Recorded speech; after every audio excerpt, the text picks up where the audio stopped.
Olá, este é um programa da VVC TV. A VVC é uma iniciativa do Instituto Península focada no desenvolvimento integral dos professores, sobretudo da rede pública de ensino. É uma plataforma online, 100% gratuita, que por meio de 4 jornadas de aprendizagem, corpo, mente, emoções e propósito, convidamos os professores a olhar-se e entender-se de uma maneira integral. E no programa de hoje, a gente vai falar com a Karina Santos, que é professora alfabetizadora de uma comunidade aqui de São Paulo, e nós também vamos refletir sobre o impacto do racismo na educação. Karina, seja muito bem-vinda, é um prazer estar recebendo você aqui. Tenho muita admiração pelo seu trabalho, pelo seu percurso, e a gente fica muito feliz que você está aqui. E antes de a gente começar com a primeira pergunta, eu quero pedir para você se apresentar para quem está nos assistindo, por favor.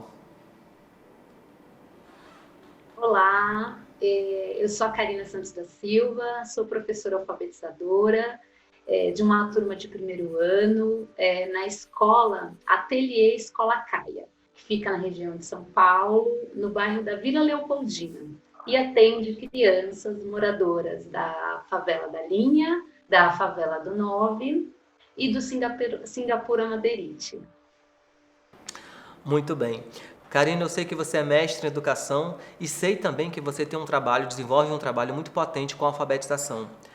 E eu fiquei curioso, conta um pouco pra gente como foi esse teu percurso e se ser uma mulher negra trouxe mais desafios para esse teu percurso formativo. Para eu contar desse meu percurso, dessa minha jornada, é importante eu contar sobre quem vem antes de mim. Então, meus pais, meus avós, né? Minha mãe, Zenaide Santana dos Santos, veio de Sergipe, de uma cidade chamada Tobias Barreto. Meu pai, Adão Januário da Silva, veio de Minas Gerais. Os dois vieram para São Paulo com sonhos muito grandes aí.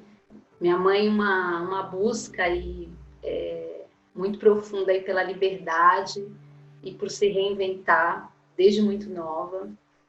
Meu pai trabalhou por muitos anos na construção civil e os dois juntos, né, me criaram na favela do Real Parque, que é onde eu moro, e tenho muito orgulho disso.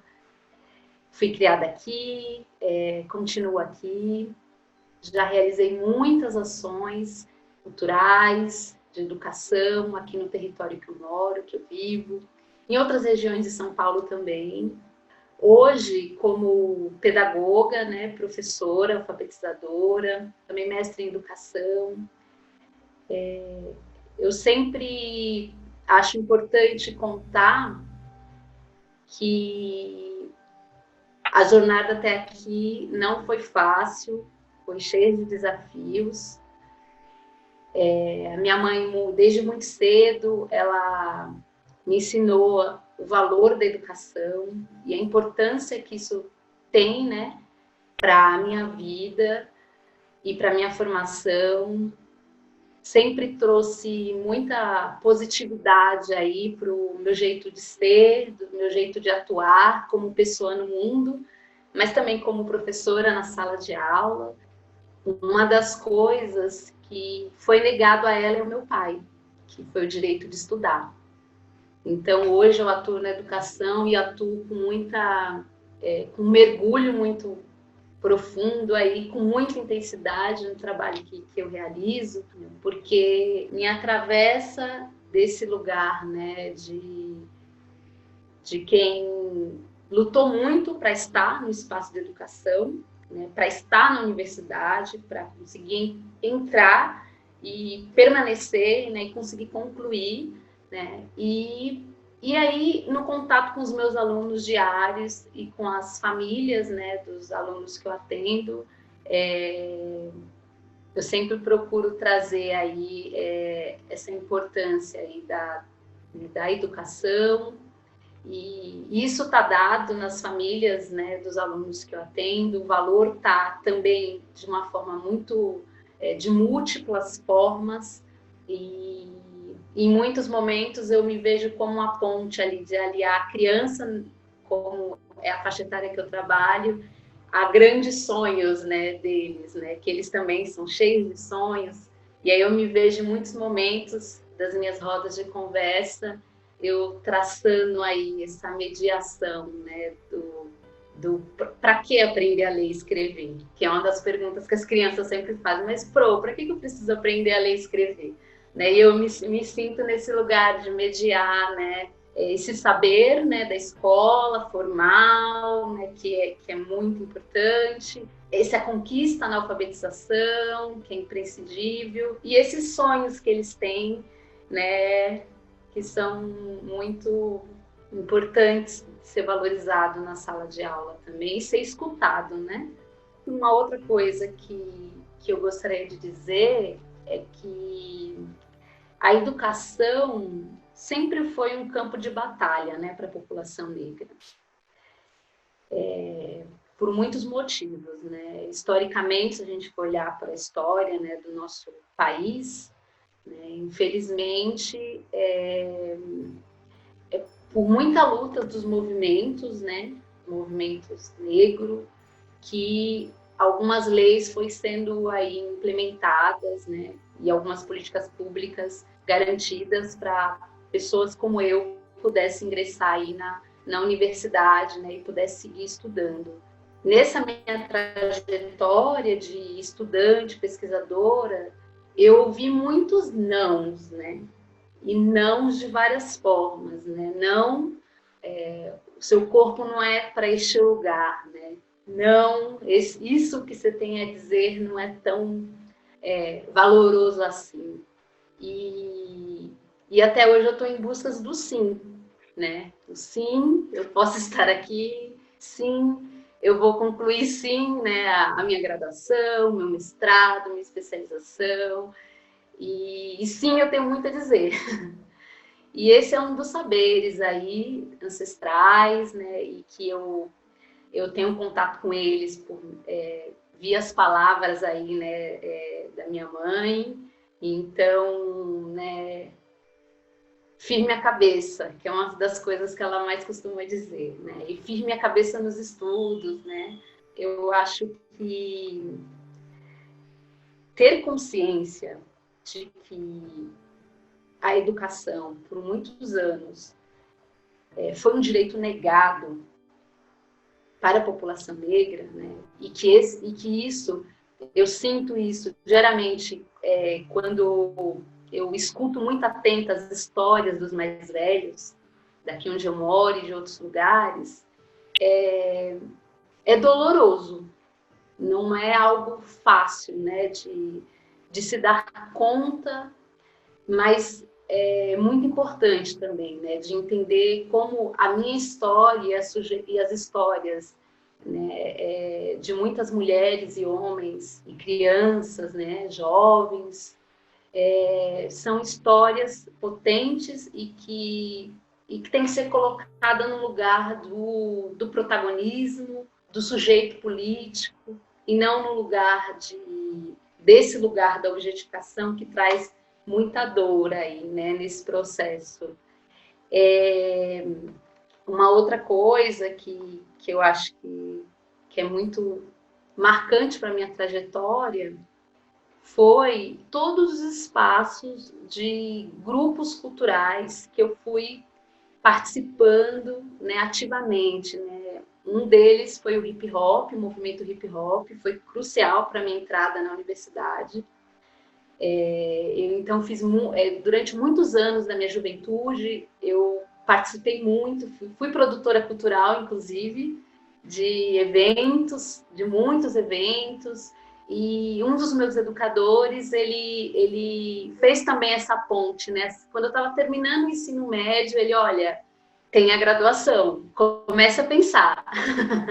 Vamos lá, é um caminho que é importante você estar, né? E além de tudo isso, né, dessa importância de estar nesse espaço, veio também, né, a valorização da minha própria história, da minha própria negritude, né? E com isso veio fortalecendo, né, assim, a minha atuação como educadora, que eu já atuava muito antes de me formar.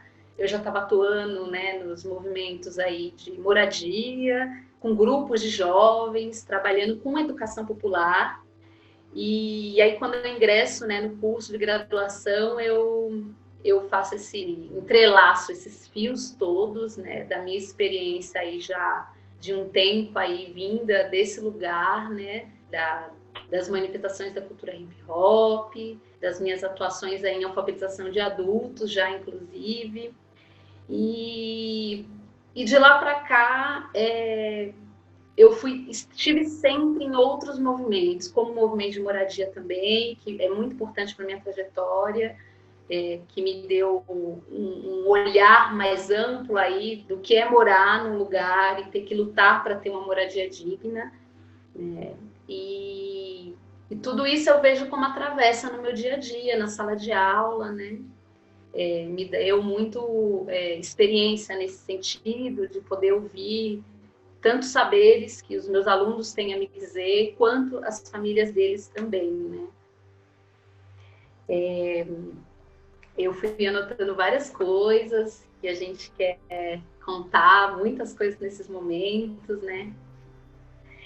E uma das coisas que eu pensei, né, quando eu comecei a fazer essa retrospectiva aí da minha história, do meu percurso, eu fiquei pensando nos sonhos e o quanto esses grupos que eu fui contando para vocês me ajudaram também a criar sonhos, né, e a criar outros imaginários possíveis, né, e como valorizar, né, a história, valorizar a minha cultura, valorizar os saberes dos mais velhos, vai fortalecendo e vai me constituindo como uma pessoa, como um sujeito, como uma mulher negra na sociedade, né? E como eu penso muito assim, né? Se eu não tivesse que ter vivenciado tantas situações de racismo na minha vida, se eu não tivesse que entrar em contato com isso, se meu corpo pudesse ser lido de outra forma nos lugares onde eu frequento, onde eu passo, que escolhas eu teria feito, né? E eu fico pensando também se as pessoas não negras precisam pensar na sua cor diariamente para estar nos espaços, para ser, né? Porque essa é a nossa busca, né, de todos nós seres humanos, né, assim, de poder ser, né, e ser o que quiser, né? Mas quando, né, ser negro no Brasil é ser atravessado pela cor, né, pela cor negra, e, e que infelizmente cria essa barreira de muitas vezes a gente não poder ser o que quiser, né? Então, quando eu vou pensar na minha prática de sala de aula, no trabalho com meus alunos, eu fico buscando diversas estratégias pela literatura, pela leitura, pelas rodas de conversas, como trazer isso das crianças, né? Que elas podem ser o que quiser, das formas mais genuínas que é a infância, né? Eu fiz uma listinha de perguntas que eu acho que sempre ajuda também aí pensando sobre tudo isso, né? Ajuda, ajuda. No final da fala você diz assim: será que as pessoas que não são negras, o quanto no dia a dia elas precisam se firmar ou falar a partir da sua cor? E eu acho que essa é uma reflexão muito importante, que é óbvio que tem uma decisão também política, que é, não dá para a gente dizer que não tem como não falar, por exemplo, se você é negro, se você é negra, no seu caso, Karina, como mulher negra, falar, porque no Brasil a gente precisou, inclusive, chegar nesse lugar do óbvio de ter que falar o que é óbvio, mas de a gente precisar dizer, e dizer como sentido político, né? Dizer que é negro como marcar uma posição, porque idealmente, é claro que nós queremos chegar a uma ideia de país que esse não precisa mais ser uma abordagem, não precisa ser mais um fato importante ao apresentar alguém, ao fazer uma pergunta sobre o percurso de alguém, mas o fato de nós não falarmos sobre isso é como se também nós não conferíssemos a real dificuldade que é no Brasil construir um percurso, por exemplo, na educação, sendo negro ou sendo negra, né? Uhum. E como vai se dando essas relações, né, nos espaços aí, né, institucionais. entre as pessoas, né, considerando aí a escuta, né, que se tem, e como é desafiador provocar essa discussão, essa conversa, porque coloca todos num lugar muito desconfortável, vamos dizer, né? Assim, e é um lugar desconfortável, mas que é necessário, urgente falar sobre, né? Sobre esses atravessamentos, né? E sobre as violências, né? Que se produz nesses atravessamentos, as violências físicas, né? As violências simbólicas, né? As violências que marcam a trajetória da vida de uma pessoa. E se a gente vai pensar aí das crianças, né? Marca aí, desde o início da primeira infância, como essa criança vai se constituindo aí, né, na sua identidade, e como isso vai marcando para ela posições muito preocupantes. Se nós adultos, né, não tivermos aí, né, consciência política mesmo do quão é importante, né, discutir, né, a questão, né, do racismo, né, nesse atravessamento aí com a educação, na educação, as desigualdades que são produzidas por isso, né, então é crucial, hein? É necessário, né? É necessário, Karina. E é com essa fala de que é necessário, inclusive, a gente falar sobre racismo. E como diz a Karina, isso no primeiro momento pode ser desconfortável para você, professor, professora, trabalhar na sua sala de aula. A gente vai falar um pouco mais sobre isso mais para frente. A gente finaliza agora o bloco 1 com a Karina, mas fica aí que a gente volta já com mais assunto, com mais Karina, para o bloco 2.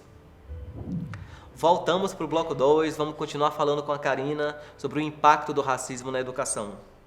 Karina, segundo o IBGE, a maior parte dos estudantes das escolas públicas brasileiras são negros, compostas por pretos e pardos.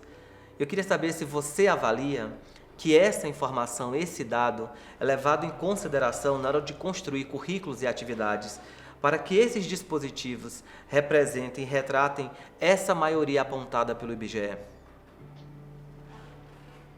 Olha só, para te responder isso, eu volto à minha prática de sala de aula e faço essa ponte, né?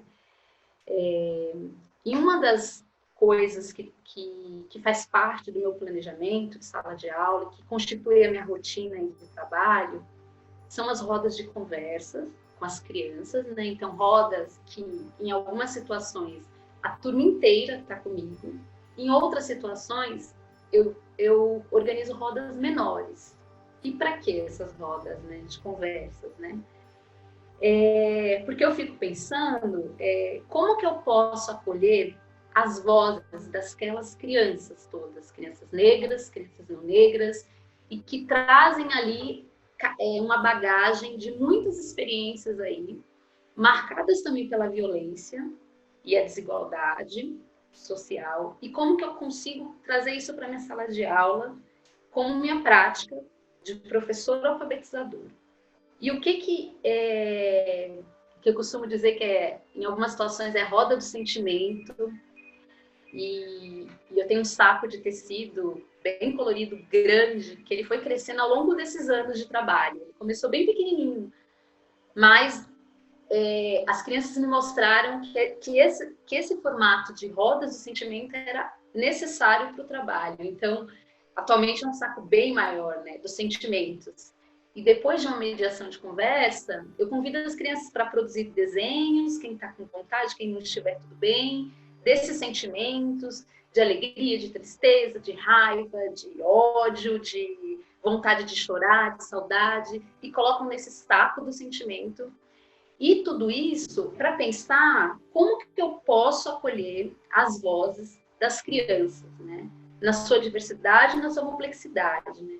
E como que isso, como a situação dessa de roda, né, também me provoca pensar no currículo, né, o currículo escolar. Né? Se a gente for pensar na história da educação, a gente vai ver que a história da educação ela está marcada pelo racismo, né? Inclusive legalmente, né? Nos estudos que eu tenho feito, eu fiquei muito impactada quando eu descobri que existia uma lei, né, a Lei 1 de 1837, que proibia negros e negras de estudar. Isso me atravessou de uma forma muito forte, assim, fiquei muito impactada com essa informação oficial, né, que traz aí, institucionaliza, né, algo ali, né, que é proibido. Né? Então, se a gente vai pensar, né, no currículo, e nesse currículo que é marcado por essa história, né, essa história do racismo, e tem uma autora que eu gosto muito, que é a Carolina Felipe Jonga da Silva, que ela fala assim, a escola não é só reprodutora do racismo, ela produz também, porque produz conhecimento. E como, num contexto desse, como pensar o currículo e os conteúdos? Quem seleciona esses conteúdos? Né? Quem produz esses cadernos didáticos? Né? Infelizmente, ainda a gente vê nos materiais, né, uma imagem muito estereotipada, muito negativa da população negra, dos indígenas, né? E isso é um impacto direto aí na formação dessas crianças, desses estudantes, porque isso vai moldando as representações, né? Vai colocando aí né, um imaginário de que o conhecimento, só um único conhecimento tem valor e é universal, né? E os outros todos, que é uma diversidade aí, todas as culturas e conhecimentos, saberes populares, não tem o seu lugar ali dentro desse espaço, né, educativo, institucional. E tem leis importantes, né, que o movimento negro lutou muito, né, para que isso estivesse aí em pauta, né, que é a Lei 10.639 e a Lei 11.645, né, que prevê a obrigatoriedade, né, do ensino de história e a cultura da África, né, e dos africanos, prevê o ensino de história e de culturas indígenas, e que foi uma conquista, né, muito, muito grande. Mas que a gente sabe o quanto é um desafio ver isso implementado efetivamente nos espaços educativos, né? E já são aí mais de 17 anos, né? Desde que foi colocada aí, né, a implementação dessa lei. O que eu vejo como professora, e eu retorno a esse território da sala de aula, né? Que muitos professores e professoras têm se debruçado muito para criar projetos, ideias, propostas, né, que possa aí, valorizar tudo isso que a gente está colocando aqui em pauta hoje, e que, na maioria das vezes, esses professores também se sentem sozinhos no seu fazer, né, pedagógico. Porque se não está institucionalizado, se não está no currículo isso, né, como um eixo central que passa por todos os conteúdos escolares, né, acontece que vai haver ali na escola algumas situações, às vezes em datas comemorativas, e a gente não está mais falando disso. Né? Não se trata mais de datas específicas e atividades pontuais, né? Se trata de algo muito maior, muito mais profundo e que, de fato, seja institucionalizado, de fato, seja um eixo de trabalho, né? De uma reeducação aí, ética, das relações étnico-raciais, e reconhecer as iniciativas desses professores e professoras é importante também. Assim, eu fico me perguntando quando esses professores serão convidados para também pensar o currículo, né, escolar. Você tá falando, quando você fala esses professores, só para ver se eu estou entendendo, você está pontuando professores negros, é isso?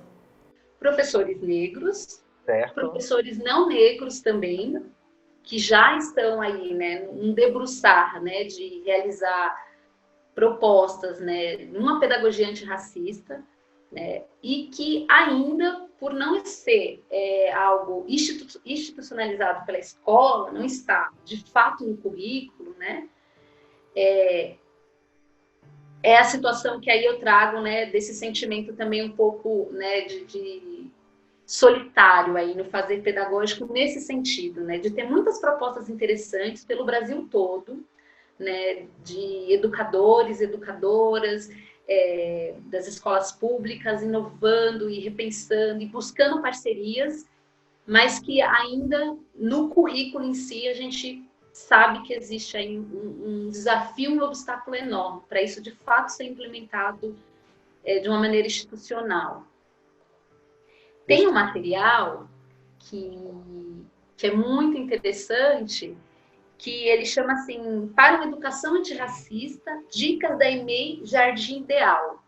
E é um material que foi feito por um grupo de professores, né? Professoras negras, professores negros, professoras não negras, né? Assim, que toda uma equipe, a comunidade toda escolar fez parte da produção disso, né? É nesse sentido, né? Porque aí você vê um trabalho que é um trabalho da comunidade escolar, né? Assim,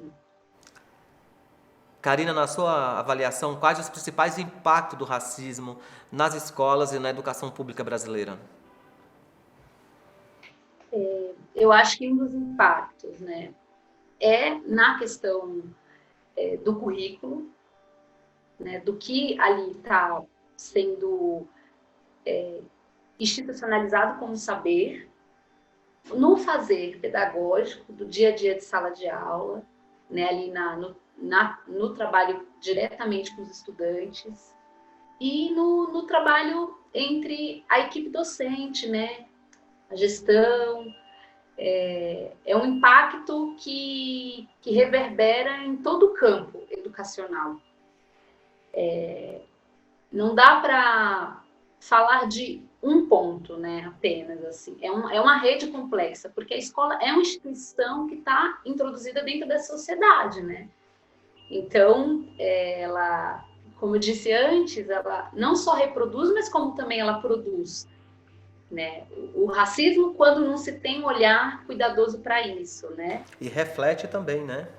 E como reflete, né? Como reflete e como isso impacta diretamente no processo de aprendizagem das crianças, né? Porque uma criança que se coloca, né, na minha frente dizendo que não sabe determinada coisa, né? Porque a mãe dela ou o pai dela também não sabe ler, não teve acesso à escola. Como que eu faço essa mediação dessa conversa para que no final do ano essa criança se sinta sim capaz e tenha consciência de tudo que ela aprendeu naquele processo que eu estou falando da alfabetização, né? Então, quando a criança volta, vai para casa e volta me contando no dia seguinte que ela contou para todo mundo que ela aprendeu a escrever o nome dela, é algo que não tem explicação para te dizer o quanto eu me emociono de ver que se ela contou é porque ela está entendendo que ali sim é um valor, né? Assim, e a família também, e a escola acolhendo isso também. Então, é um impacto que é enorme, assim, né? Para o processo de aprendizagem da criança, para a constituição aí da sua identidade, considerando que a escola é um lugar de espaço de sociabilidade, é um lugar que as crianças, os jovens, eles têm a possibilidade ali de se relacionar de muitas formas, né? E de maneiras muito potentes, né? E pensar aí, né? Ter seus projetos de futuro, né? Então, eu acho que o impacto é grandioso nesse sentido, né? Assim, e se pensar propostas, né, que venha trazer o saber, o valor, né, é algo que é potente. Muito bem, além de ser grandioso, né, Karina, infelizmente é um impacto que nos traz para essa realidade que a gente está vivendo, né? Para essa realidade que é uma realidade com tantos aspectos que a gente quer mudar, que a gente quer ganhar consciência. Esse é um assunto cada vez mais urgente e que nós do Instituto Península da VVC A gente sempre costuma falar nas nossas reuniões que a gente não evita conversa difícil e não evita tema difícil porque a gente acredita justamente na educação integral, que é a partir de encarar quaisquer que sejam os assuntos de frente, como que a gente cria uma normatização, normalizar essa conversa, para a partir daí a gente ter mudanças de posturas, de consciência, expansão da consciência, enfim. Se você está gostando da conversa da Karina, tanto quanto eu estou gostando, então fica aí, que ela volta já já para o bloco 3 para dar muitas dicas para você, professor, professora. Até já.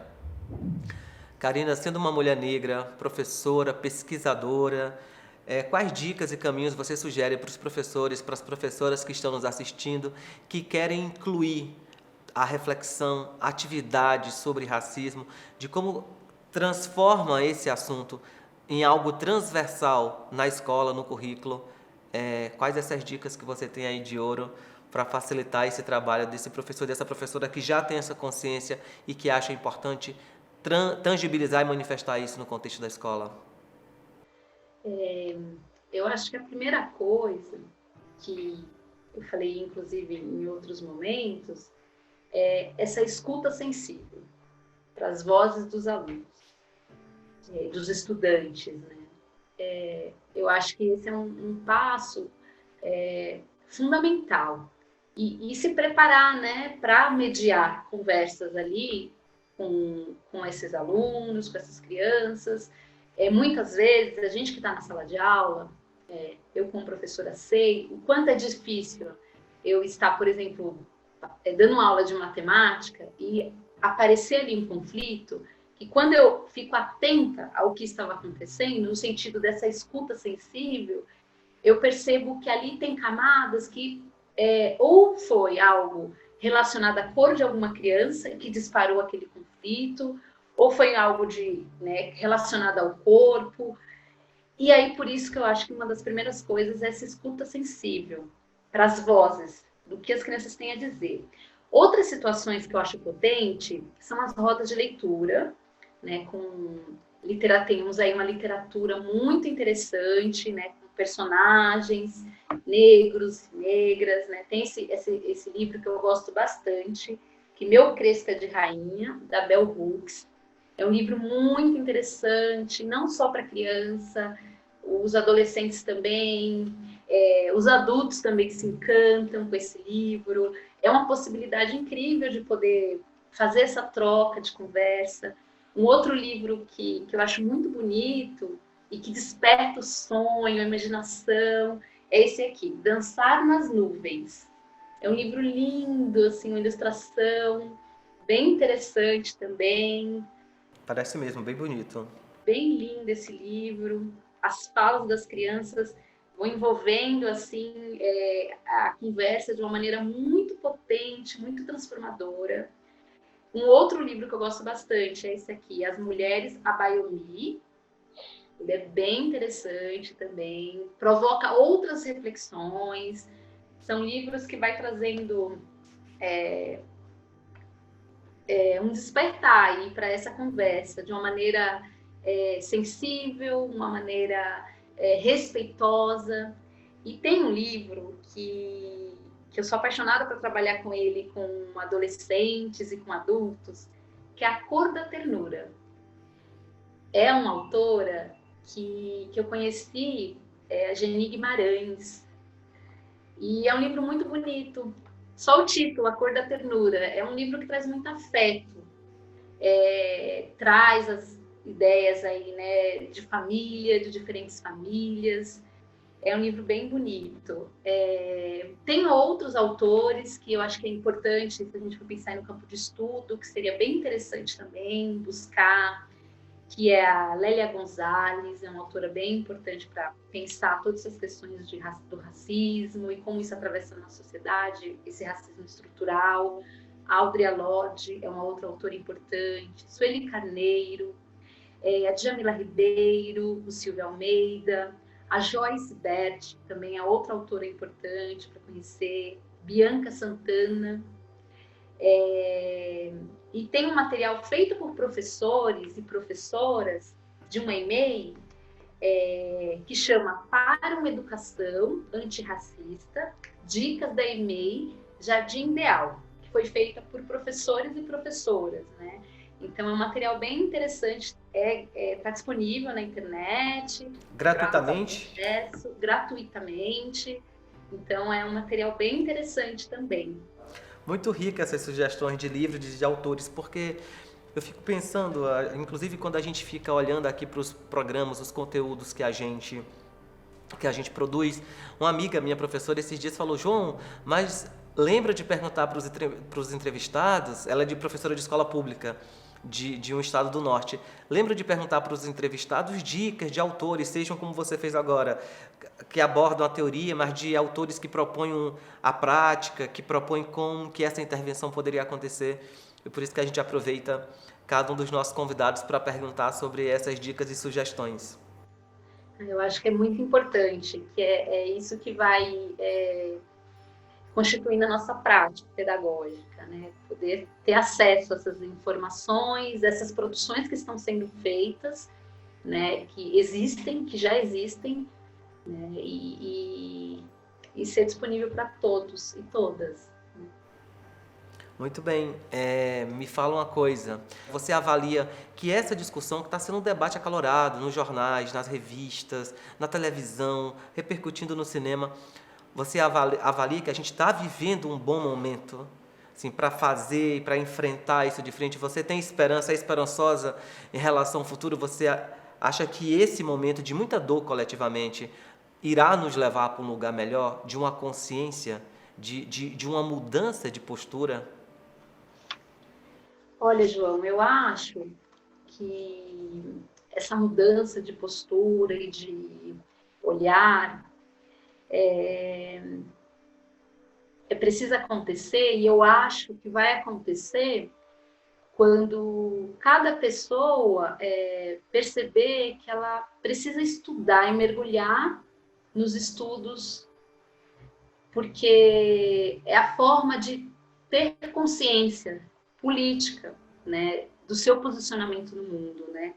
É ampliar o olhar, é mergulhar nisso e repensar o seu lugar no mundo mesmo, né? Nesse sentido, eu sou otimista, nesse sentido de saber que as pessoas, né, todas as pessoas, porque a questão do racismo é uma questão de todos, né? Não é só da população negra, né? Porque afeta todos, afeta a educação das nossas crianças, né? Afeta, enfim, nossa vida, é estudar e se reeducar, né? Nessas relações aí étnico-raciais, poder se perceber e entender que não existe uma única história e que as experiências que se dão aí, né, no cotidiano do racismo são marcas que são profundas e cada vez mais precisam ser denunciadas, né, e o outro precisa ter essa escuta atenta para isso e esse lugar, esse posicionamento político, né, dessa escuta, né.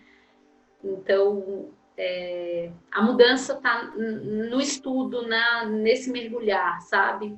De entender aí, né, os seus privilégios, entender a história do Brasil, como se constituiu, né, entender como que isso atravessa a educação, né? Então, nesse sentido,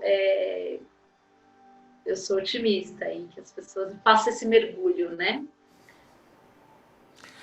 Muito bem. Olha, foi uma honra receber você aqui, Karina. Tenho muita admiração, nós temos muita admiração pelo seu percurso, pela sua jornada. Quero pedir, já que nós temos uma audiência composta por professores, por gestores de vários lugares do Brasil, quero pedir um seu recado, as suas considerações finais para todos os professores e gestores que estão nos assistindo. A minha mensagem aí final é no sentido de que eu acredito numa educação libertadora. Eu acredito.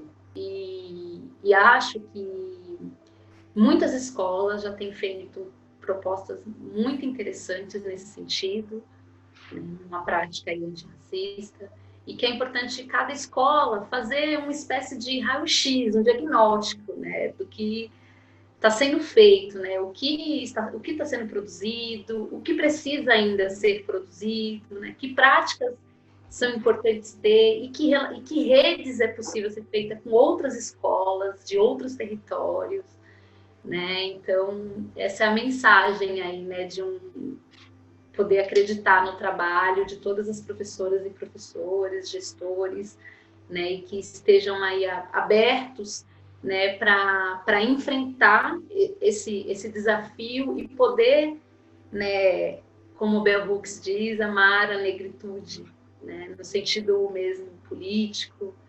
e transformador. Muito bem, muito obrigado. A gente finaliza aqui mais uma vez o nosso programa, recebendo aqui a queridíssima, talentosa, estudiosa Karina Santos.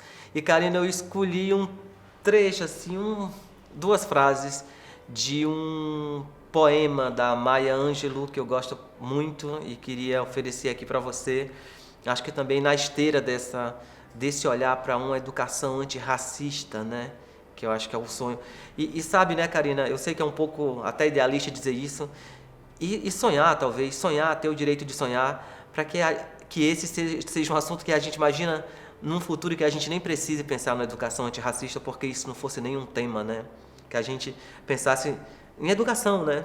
Pensasse em pessoas, como você trouxe logo no início, que a gente não precisasse atravessar as pessoas explicando qual é a cor delas, para poder, inclusive, falar da dificuldade que elas tiveram no percurso dela.